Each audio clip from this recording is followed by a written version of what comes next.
Hi, Kerry here from My Cloud Bookkeeping. I work with small businesses and entrepreneurs to help them get useful financial information out of QuickBooks Online so that they can make decisions in real time. If you're maximizing QuickBooks Online, you likely have your bank and credit card accounts connected to your bank or credit union and bringing in transactions for review on a regular basis. What do you do if your particular bank does not connect to QuickBooks Online, or if that bank connection drops out and you're missing a bunch of transactions? Most banks and credit unions will give you the option to download transactions. Now, I can't show you what that looks like because it's different in every financial institution, but I can show you how to import a file when you need to. Note that if you get the option to download a QBO file, take it. If it's .qbo, it will be much easier to import as QuickBooks will know what to do with all the fields and there will be no need to map anything. Here we are in a file of mine that's not real. I randomly use it when what I'm doing may not work in the sample company. And today, because I'm wanting to import transactions from a CSV file, I'm not sure that's going to work in the sample company. So we're kind of going to mess around a little bit in this messy company here. So I am currently on the bank transactions page. You can see we've got the old user interface, but the new bank feed. Everybody's in a different state of transferring at the moment, but for what we're doing, this is totally fine because it is the new bank feed, bank transactions page, interface format, whatever you call it. So anyway, you can see I have some really old transactions sitting here. As I mentioned, this was the last time I did an import. What could happen, as I mentioned earlier, is that for some reason your credit card bank feed connection has just dropped out for a little while. And we're going to assume that that's what's happened here. It's dropped out for a bit. I've gone to the bank and I have downloaded a CSV file. So now let's take a look at what that CSV file looks like. Here it is.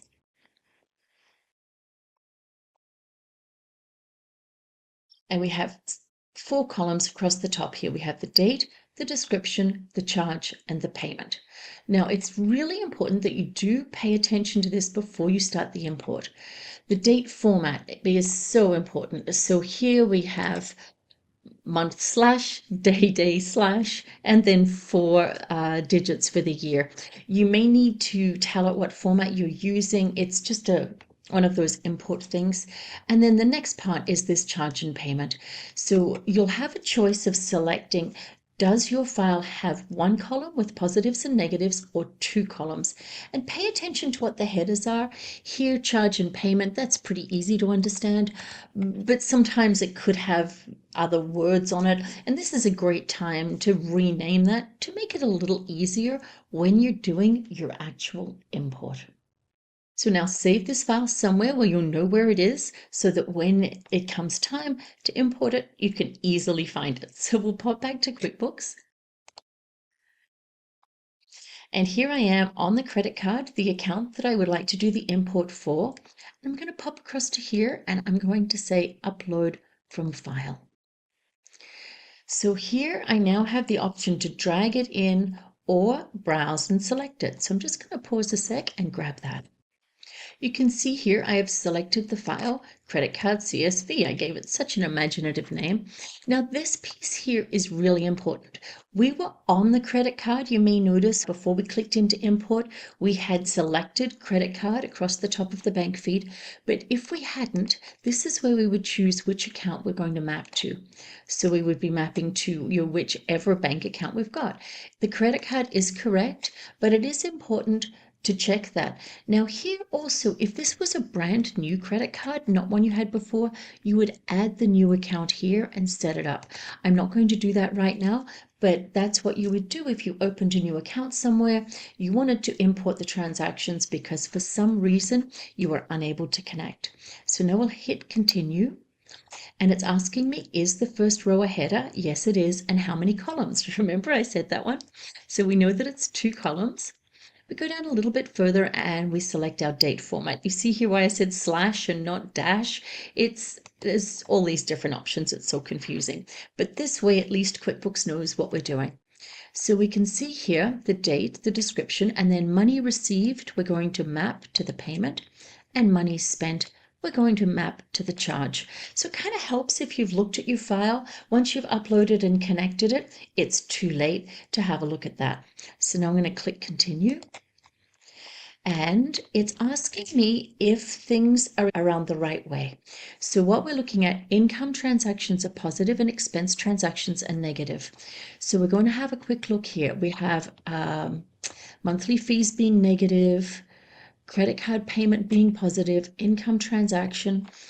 Actually, it does look a little odd that all of these charges on a credit card would be negative.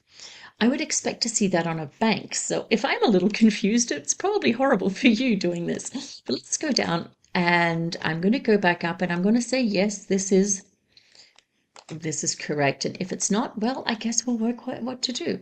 So keep the original values, choose the transactions you want to import. Okay, so we're going to pop a check mark right here. And that's going to select everything. There we go. I know what could happen. Say, for example, you're importing a bunch of transactions and you can see the last date was, say, the 19th of September and the next day was the 4th of April. You might want to get the transactions for the 19th of September and the 4th of April because you don't know if it caught all of them. And then you could deselect those you didn't need. There's an example where you might want to do that. So now I'm going to click continue. And I'm going to import 59 transactions. Okay, so our next step now is to go and have a look at our bank transactions page. And here it is, and we now have 63 transactions to look at. Look at this, these are all the ones that we just saw on our import list. They're all in here. So if for any reason you need to import a CSV file, you can see that that actually went rather smoothly. Hopefully that will help you feel more confident in importing your transactions and understanding what your options are each step of the way.